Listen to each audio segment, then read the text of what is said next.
Bonjour tout le monde. Il y a plusieurs que je n'ai pas vus depuis longtemps. Il y en a une que je rencontre pour la première fois. S'il vous plaît, tournez dans vos Bibles et dans le chapitre 1 des Actes des Apôtres. Thanks, Robert. Merci beaucoup. Actes et le chapitre 1 et le verset 1.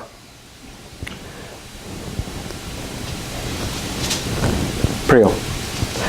Seigneur, merci pour ce temps ensemble. Merci pour tous et chacune qui sont ici. Nous te remercions, Seigneur, pour ta parole. Nous te remercions pour ton esprit. Et Seigneur, nous prions que ton esprit puisse ouvrir nos intelligences aujourd'hui. Non seulement, Seigneur, que nous puissions apprendre intellectuellement, Seigneur, mais que nos vies soient transformées pour que nous puissions travailler avec toi et former d'autres. Nous te demandons au nom de Jésus. Amen. Je vais raconter une histoire de l'Ancien Testament que je crois être en arrière des pensées de l'évangéliste Luc qui a écrit les Actes des Apôtres. Vous savez, le plus grand écrivain du Nouveau Testament, ou disons, plus grand, ce n'est pas nécessairement la meilleure façon de le décrire, mais la personne qui a écrit le plus dans le Nouveau Testament, c'est qui? C'est Luc. Luc. Il a écrit l'Évangile de Luc, son premier tome, et il écrit les Actes des Apôtres, son deuxième tome. Et donc, si nous prenons les deux ensemble, il y a plus qui est écrit dans ces deux livres qu'il y a écrit dans tous les autres écrits du Nouveau Testament par auteur. On aurait pensé que c'était Paul ou Jean, disons, mais en vérité, c'est Luc. Mais Luc est un grec, d'après ce que nous connaissons de l'histoire et même certains témoignages dans la Bible. Mais Luc aussi a été enseigné par Paul, et quand il a fait ses recherches pour écrire l'Évangile de Luc et aussi pour écrire les Actes des Apôtres, vraiment, il est allé chez même les premiers témoins et chez les autres témoins oculaires de tout ce qui est arrivé dans la vie de Jésus depuis sa naissance jusqu'à son ascension en réalité. Nous voyons que Luc entre dans l'histoire de ce que Dieu faisait au premier siècle. Quand nous sommes dans les Actes des Apôtres, et à un moment donné, il passe de « ils » en parlant des autres ou en parlant de Paul, et tout d'un coup, nous voyons « nous ». Et c'est comme à cette place-là que Luc lui-même, il commence à faire partie de l'équipe de Paul et les ministères de Paul, ou les missions de Paul. Mais quand il a écrit ce premier chapitre des Actes des Apôtres, comme avec tous les autres écrivains du Nouveau Testament, leurs pensées sont baptisées, le bon mot, sont inondées par la connaissance de l'histoire de l'Ancien Testament. Et j'aimerais vous raconter une histoire de l'Ancien Testament qui nous place ici dans les Actes, chapitre 1. Cette histoire se trouve dans l'Ancien Testament, dans le livre des Rois, et c'est l'histoire concernant Élie et Élisée, deux grands prophètes dans l'Ancien Testament. Élie et Élisée. Élie était un prophète qui a vécu dans le temps du roi qui s'appelait Ahab, qui était un roi absolument horrible sur Israël, et sa femme s'appelait Jézabel. À ce moment-là, il n'y a pas grand monde en Israël qui adorait le vrai Dieu, l'Éternel. Ils adoraient un autre Dieu qui s'appelait Baal. Une des pratiques ou les rituels de Baal, juste pour mettre ça un peu plus dans le contexte d'aujourd'hui, c'est que Baal est le Dieu de l'Ancien Testament, où on offrait sur Baal les nouveau-nés. Et on chauffait Baal, l'idole, c'était une grande idole, et on le chauffait jusqu'au moment qu'il devenait, il devenait rouge, rouge, rouge avec la chaleur, puis on offrait les nouveau-nés dans ses bras comme sacrifice à Baal. Je n'ai pas besoin de vous dire à qui ressemble Baal ces jours-ci. Donc, dans le temps d'Élie, c'était un temps absolument horrible et le peuple n'adorait pas Dieu, l'Éternel, il adorait Baal. Et Élie, à un moment donné, il a dit, OK, je vais vous montrer que Dieu est le vrai Dieu. Et il a prié qu'il ne pleuve pas sur Israël pendant 3 ans et demi. Et Dieu a répondu à sa prière. Et pendant ce temps, il fallait qu'il prenne fuite, qu'il fuit, parce que si Ahab l'avait trouvé, il l'aurait tué. Parce qu'il savait qu'il ne pleuvait pas à cause des prières d'Élie. Mais à un moment donné, quand Ahab avait assez de ce qui arrivait, il a appelé Élie puis les prophètes d'Abal sur un mont, le mont Carmel. Puis Élie, il a dit aux prophètes d'Abal, il y avait 300, il a dit, écoute, on va prouver quel Dieu est le vrai Dieu. Et donc, Élie leur a dit, écoute, on va mettre un sacrifice, un bœuf, sur l'autel, on va mettre du bois, puis on va demander à nos dieux respectifs de faire descendre le feu du ciel et que le sacrifice soit complètement consommé. Et les prophètes de Baal, pendant je ne sais pas combien de temps, toute la nuit, la Bible dit, ils se coupaient, ils criaient haut, ils faisaient toutes sortes de différentes danses pour que leur Dieu, Baal, fasse descendre du ciel le feu pour consommer le sacrifice. Au point même qu'Élie faisait rire d'eux en disant, mais peut-être ton Dieu dort, peut-être il faudrait que tu cries plus fort pour qu'il t'écoute. Mais anyway, finalement, ce qui est arrivé, c'est que ils ont arrêté, puis Élie a dit, OK, moi, c'est mon tour maintenant. Et donc, il a demandé qu'il fasse une sorte de canal autour du sacrifice, qu'il le remplisse d'eau, et qu'il remplisse le sacrifice même avec tout le bois pour que tout soit imbibé d'eau. Puis là, il a dit simplement, OK, Dieu, fais ton trip. Fais ce que tu as à faire. Choum! Le feu est descendu du ciel, non seulement est-ce que le sacrifice était parti, le bois était parti, il ne restait qu'un trou, puis il n'y avait pas d'eau. Et donc, tout le peuple qui regardait ça, ils ont dit, oh, nous autres, on va adorer l'Éternel, on va adorer l'Éternel. Mais tout de suite après, Jézabel a entendu parler que quand Élie a fait ça, tout de suite après qu'il a fait ça, il a demandé à tout le peuple de tuer tous les prophètes de Baal, 300. Mais tous ces prophètes étaient les prophètes qui étaient subvenus par Jézabel. Et puis quand Jézabel a entendu ce qu'Élie a fait, Jézabel a dit, on va tuer Élie. Élie, lui, tchou, il s'en va. Il s'en va parce qu'il a peur. Puis Dieu l'amène loin dans le désert, proche d'un ruisseau d'eau. Et là, Élie, tout ce qu'il veut, c'est qu'il veut mourir. Il est fatigué, là. Mais ce que Dieu fait, c'est que Dieu amène de la nourriture pour les oiseaux pour qu'ils puissent manger. Et Dieu amène aussi de l'eau. Et il lui donne un temps de se reposer, de reprendre ses forces et d'être dans un état d'esprit où il peut mieux penser. Puis là, tout d'un coup, Dieu vient lui parler dans une voix douce. Et Élie commence à parler à Dieu, puis Élie commence à se plaindre. Il dit, Dieu, je suis le seul homme en tout Israël qui n'a pas fléchi ses genoux à Baal. Je suis le seul qui reste, qui croit en toi, qui œuvre pour toi, qui vraiment dit à tout le monde que tu es le Dieu. Puis Dieu dit à Élie, Élie, j'ai 7000 hommes en Israël que tu ne connais pas, qui n'ont pas fléchi encore leurs genoux à Baal. Donc il y avait 7000 hommes partout en Israël qui adoraient le vrai Dieu, mais que Élie ne connaissait pas. Tout de suite après cette histoire, Élie prend un serviteur, un aide. Et son serviteur, il s'appelle Élisée. Et quand nous regardons la vie d'Élisée, très tôt dans son ministère avec Élie, Dieu décide de prendre Élie et de l'amener avec lui au ciel. Et donc, il y a comme un chariot qui descend du ciel. Élie embarque sur le chariot et il s'en va au ciel et Élisée est laissé là tout seul. Mais avant de partir, Élie a donné son manteau.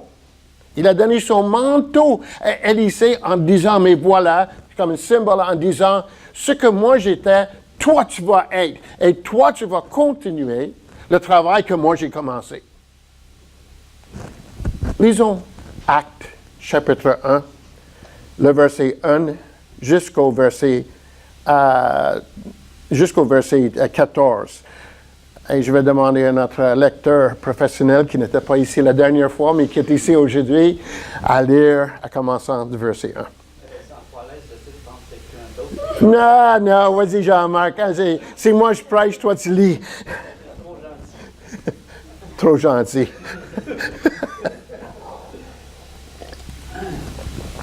Théophile, j'ai parlé dans mon premier livre de tout ce que Jésus a commencé de faire et d'enseigner dès le commencement, jusqu'au jour où il fut enlevé au ciel, après avoir donné ses ordres par le Saint-Esprit aux apôtres qu'il avait choisis. Après qu'il eut souffert, il leur apparut vivant et leur en donna plusieurs preuves, se montrant à eux pendant 40 jours et parlant des choses qui concernent le royaume de Dieu. Comme il se trouvait avec eux, il leur recommanda de ne pas s'éloigner de Jérusalem, mais d'attendre ce que le Père avait promis. Ce que je vous ai annoncé, leur dit-il, car Jean a baptisé d'eau, mais vous, dans peu de jours, vous serez baptisés du Saint-Esprit. Alors les apôtres réunis lui demandèrent, Seigneur, est-ce en ce temps que tu rétabliras le royaume d'Israël? Il leur répondit, ce n'est pas à vous de connaître les temps ou les moments que le Père a fixés de sa propre autorité. Mais vous recevrez une puissance, le Saint-Esprit survenant sur vous, et vous serez mes témoins à Jérusalem, dans toute la Judée, dans la Samarie, et jusqu'aux extrémités de la terre. Après avoir dit cela, il fut élevé pendant qu'ils le regardaient, et une nuée le déroba à leurs yeux. Et comme ils avaient les regards fixés vers le ciel pendant qu'ils s'en allaient, voici 2 hommes vêtus de blanc leur apparurent et dirent, Hommes galiléens, pourquoi vous arrêtez-vous à regarder au ciel? Ce Jésus qui a été enlevé au ciel du milieu de vous viendra de la même manière que vous l'avez vu allant au ciel. OK, je vous pose la question. Moi, je vous dis que ce récit ici ressemble beaucoup au récit d'Élie et Élisée. Quelles sont les mêmes choses qui arrivent ici dans ce chapitre qui sont semblables aux choses qui sont arrivées à Élie et Élisée?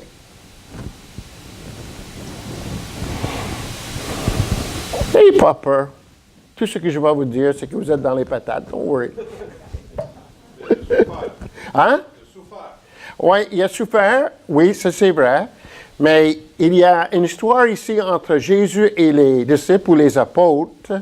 Et donc, Jésus représente qui dans l'Ancien Testament, selon l'histoire que je vous ai dit? Il représente Élie. Qui représente Élisée? Oui, les apôtres représentent Élisée. Donc, qu'est-ce que nous voyons ici que Élie a fait? Oui, vas-y, Sébastien. Oui, il y a un transfert de pouvoir où, j'aimerais mieux dire, il y a un transfert de la continuité de l'œuvre de Dieu. OK? Il y a un transfert de la continuité de l'œuvre de Dieu. Parce qu'après que Élie est parti et que Élisée a pris sa place, l'œuvre de Dieu a continué d'une façon incroyable.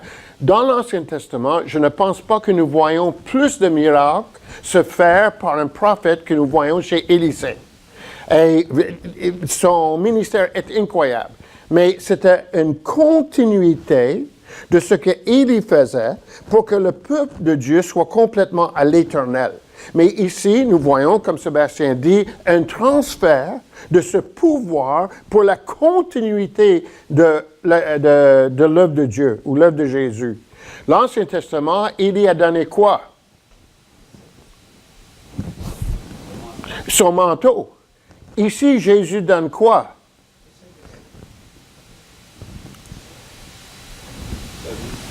Non. Oui, le Saint-Esprit. Il a donné le pouvoir, le Saint-Esprit, pour que ces personnes-là puissent continuer l'œuvre, alors Léonard, puissent continuer l'œuvre que Dieu a commencée. Y a-t-il d'autres ressemblances? Y a-t-il d'autres choses? Oh, comment? La chose la plus flagrante. Oui, il est monté au ciel.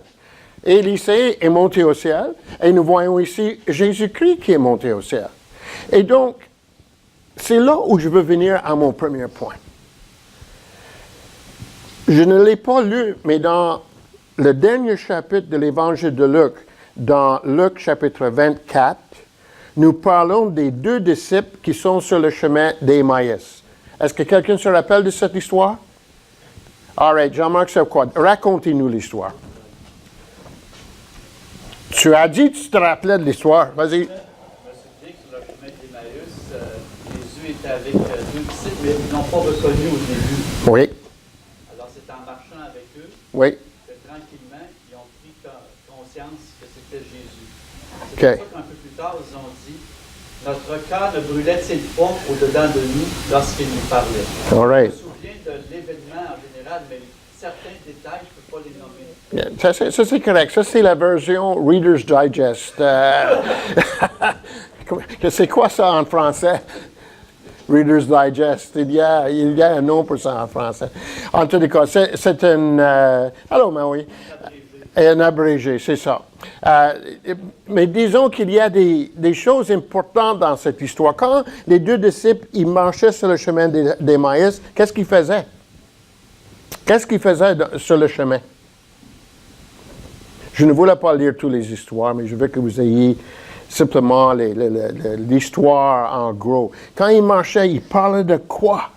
Les événements qui sont arrivés. Roger, merci beaucoup, frère. Ils parlaient des événements qui sont arrivés à Jérusalem. Ils discutaient de toutes ces choses. Tout d'un coup, qui apparaît? C'est Jésus lui-même qui apparaît. Et comme Jean-Marc a dit, ils ne l'ont pas reconnu. Puis là, Jésus leur demande, de quoi discutiez-vous en chemin? Puis ils regardent et ils disent, écoute, tu viens d'où, toi? Tu n'as pas entendu parler de ce qui est arrivé à Jérusalem ces derniers jours? C'est comme ça qu'ils leur ont parlé. Et là, ils ont commencé à dire, oh, ben, il y avait cet homme, Jésus-Christ, qui était un prophète, qui a fait des miracles et des signes, qui a fait des actes, qui a donné des discours. Et notre peuple l'a livré, il a été cloué à la croix, il est mort, il a été enseveli, mais là, il y a quelques femmes qui sont allées au tombeau aujourd'hui, puis ils sont revenus, ils nous ont dit qu'il n'était plus là. 2 anges leur ont dit qu'il était ressuscité. Mais l'air triste, Jésus-Christ le regarde. Ils avaient l'air triste. Jésus le regarde et il dit, hey, vous êtes lents à comprendre et vous ne connaissez pas les Écritures. Et là, commençons avec Moïse. Quels sont les livres de Moïse dans l'Ancien Testament? Vous devez savoir ça. Les premiers 5. Genèse, Exode, Lévitique, Nombre, Deutéronome. Ce qu'on appelle le Torah ou la loi. Donc, il a commencé avec Moïse. Là, après, il a parlé de où? Dans les prophètes. Et il a parlé aussi dans les psaumes. Et donc, avec l'Écriture, il a montré comment le Christ devait mourir, il devait être enseveli et il devait ressusciter. Et Jésus voulait aller un peu plus loin et les disciples ont dit, non, on veut te parler encore. Ils ne le reconnaissaient pas encore. Puis là, ils se sont assis puis ils ont rompu le pain, ce qui veut dire qu'ils ont mangé ensemble.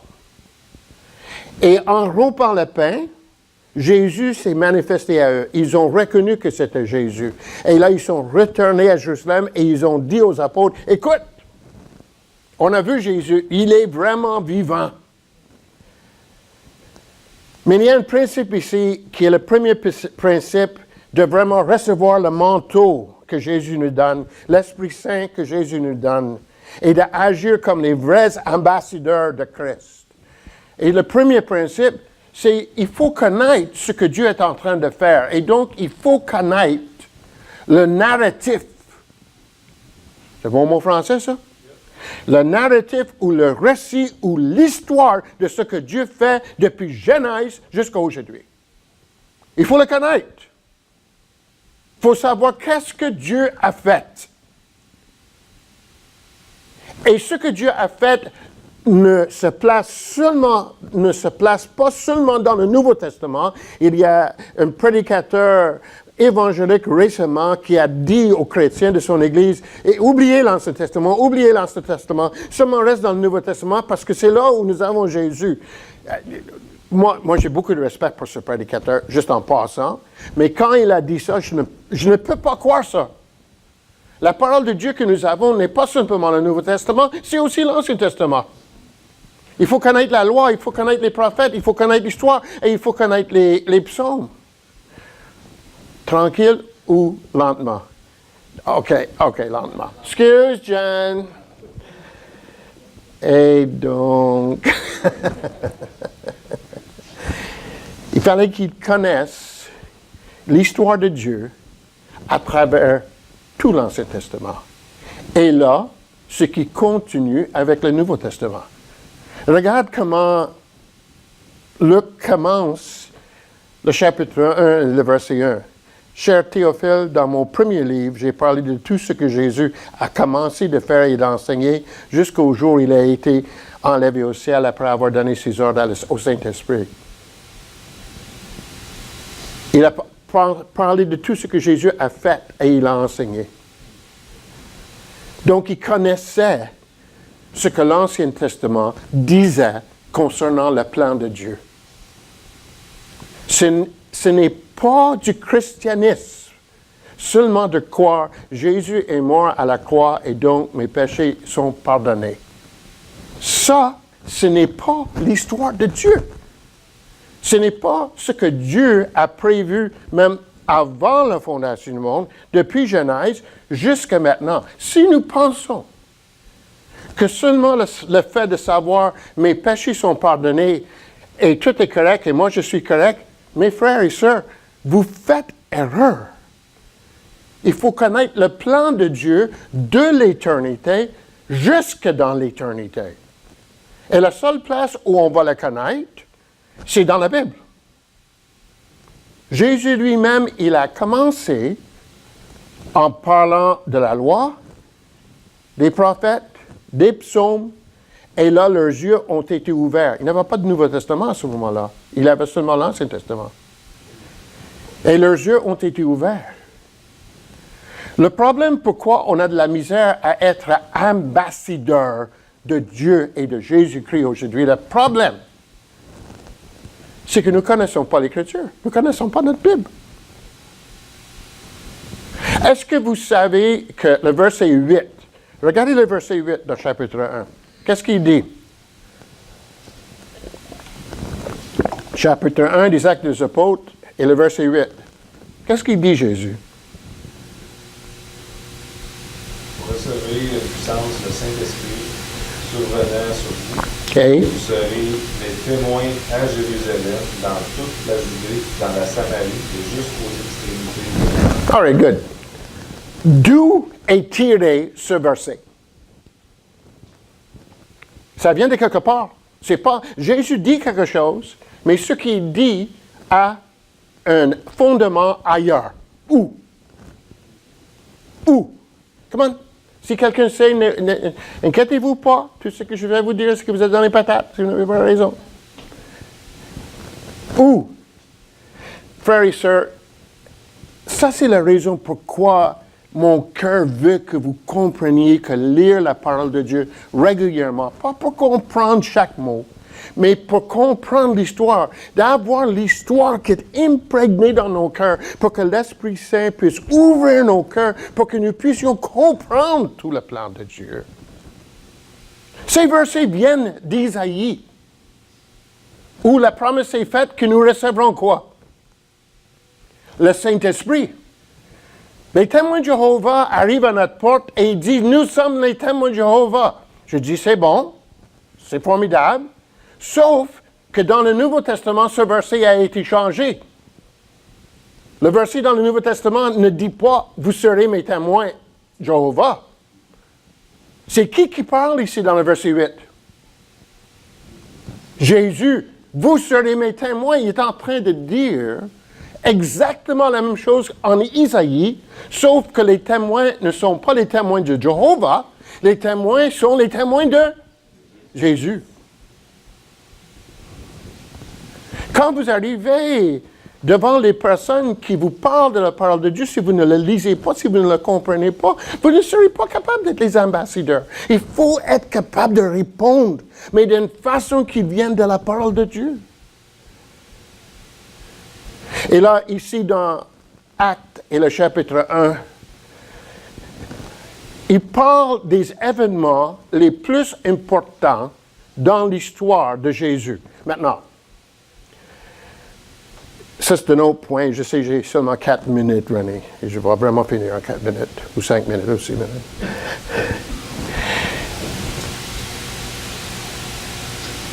Il y a tellement de chrétiens dans le monde.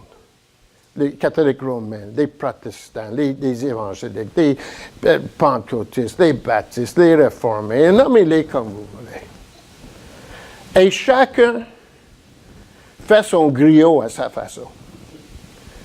Et pour dire franchement, moi j'aime bien ça du griot. Mais moi, je ne suis pas le seul qui fait du griot. Et le griot, en réalité, ce n'est pas la vie. Il y a bien d'autres choses qui sont plus importantes que seulement le griot. Ce que Dieu nous a donné tout de suite après le premier siècle, c'est ce qu'on appelle le symbole des apôtres. Connaissez-vous ça? Chacun de vous, vous connaissez ça. Surtout pour ceux qui sont ici au Québec. Oh, tout le monde le connaît.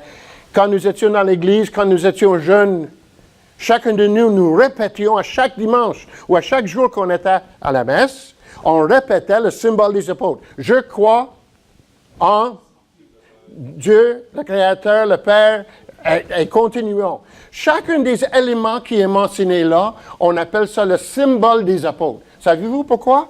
Parce que ça a pris seulement 100 ans, et même pas 100 ans, avant qu'on s'égare de ce qui était la vérité. De ce qui était la vérité. Et les chrétiens ont dit, écoute, ils commencent à avoir tellement d'enseignements qui sont différents que l'enseignement que nous avons reçu. Comme Loulou et moi, chaque jour maintenant, chaque soir, Loulou c'est ma femme, nous sommes en train de faire l'épître de 1er Jean. Et donc, on fait 3-4 versets à chaque soir. C'est ça qu'on faisait hier, Jerry, quand je t'ai appelé. Anyway. Et nous sommes en train de voir comment Jean, qui a écrit dans les années 90, déjà, toute son épître, c'est une sorte d'apologie, un argument contre ce qu'on appelle les gnostiques, ceux qui n'étaient pas selon la vérité de ce que Jésus a enseigné. Et donc, vers la fin du 1er siècle, au commencement du 2e siècle, il fallait que les disciples produisent quelque chose pour qu'on ait les fondements de ce qu'il fallait croire pour que vraiment nous puissions nous considérer les chrétiens. Et ça, c'est une autre chose qui est importante. Il faut connaître la parole de Dieu, mais il faut connaître nos bases aussi. Qu'est-ce que nous devons vraiment donner aux autres qui sont autour de nous? Connaissez-vous les éléments les plus importants du symbole des apôtres? Ils sont écrits ici dans Actes chapitre 1. Qu'est-ce qui est important dans l'histoire de Jésus? Number 1. Come on. Commençons au commencement. Il est né. Mais qu'il soit né, ça veut dire quoi? Qu'il est un humain. Il est un homme. Très, très important. La première place où la première Église s'est égarée, c'était de nier que le Christ était un homme, était venu en chair. Qui l'a envoyé? Dieu le Père. Remarquez combien de fois c'est écrit qu'il a été envoyé dans les évangiles et dans les épîtres. Jésus a été envoyé par le Père. Et le Père de Jésus, c'est le Père de l'Ancien Testament, c'est le Père de Genèse chapitre 1. Donc c'est le Père qui est le Créateur de tout ce que nous voyons. Oh, Jésus est né. Après qu'il est né, qu'est-ce qu'il a fait? Dis-moi pas qu'il a bu son lait. Sans doute, il a bu son lait. Mais quoi d'autre qu'il a fait? Nous avons toute une partie de l'Évangile jusqu'au moment qu'on parle de son arrestation ou de son dernier voyage en Israël, jusqu'à Jérusalem. Mais de sa naissance jusqu'à son voyage à Jérusalem, qu'est-ce qu'on a dans tout ça, là? On a tout son ministère, n'est-ce pas? Et il dit ici, qu'est-ce qu'il a fait? Il a dit dans Luc 24, et il dit ici aussi, qu'est-ce qu'il a fait Jésus pendant tout son ministère? Pardon? Il a fait sa volonté de son Père, mais pratiquement, qu'est-ce qu'il a fait? Quel était son message? Voici le règne de Dieu. Et donc, la question du règne de Dieu est un point extrêmement important comme base de la vie chrétienne. Combien de fois avez-vous entendu parler du règne de Dieu? Quoi d'autre? Il est mort. Où est-ce qu'il est mort? À Jérusalem. Par qui est-ce qu'il est mort? Par Pilate. Pensez simplement au symbole des apôtres, ça va tout revenir. Crucifié sur Ponce Pilate, a été enseveli, et il est ressuscité, il a été vu, et il est monté au ciel, et à un moment donné, il va. Ça, ce sont les bases de la vie chrétienne. N'importe quoi en dehors de ça, c'est du griot. Ça peut être bon, je peux aimer ça, mais ce n'est pas l'essentiel. Être les ambassadeurs, c'est de vraiment mettre nos accents sur ce qui est important et de comprendre ces choses. Comprendre pourquoi Jésus est venu comme homme. Pourquoi est-ce qu'on croit que Dieu est le Créateur? Pourquoi est-ce que Jésus a annoncé le règne de Dieu? Pourquoi Jésus est mort? Pourquoi est-ce qu'il a été enseveli? Pourquoi est-ce qu'il est ressuscité? Pourquoi est-ce qu'il est monté au ciel? Pourquoi est-ce qu'il va revenir? Pourquoi? Pourquoi? Toutes ces choses sont absolument essentielles pour les ambassadeurs. Toutes. Et qui ont une importance énorme pour nos jours aujourd'hui. On va finir là. Je vais continuer la prochaine fois que je serai ici. Juste pour vous laisser un petit goût pour la prochaine fois. Y a-t-il des questions? Des commentaires? Je promets que je ne vous dirai pas que vous êtes dans les patates. Si vous avez des questions, commentaires. All right, prions. Père Céleste, merci pour ce temps ensemble. Merci pour ta parole. Nous prions de nous aider à la connaître et nous prions aussi de nous aider à connaître, comprendre et vraiment assimiler les bases de notre foi chrétienne. Nous te demandons au nom de Jésus. Amen. Merci.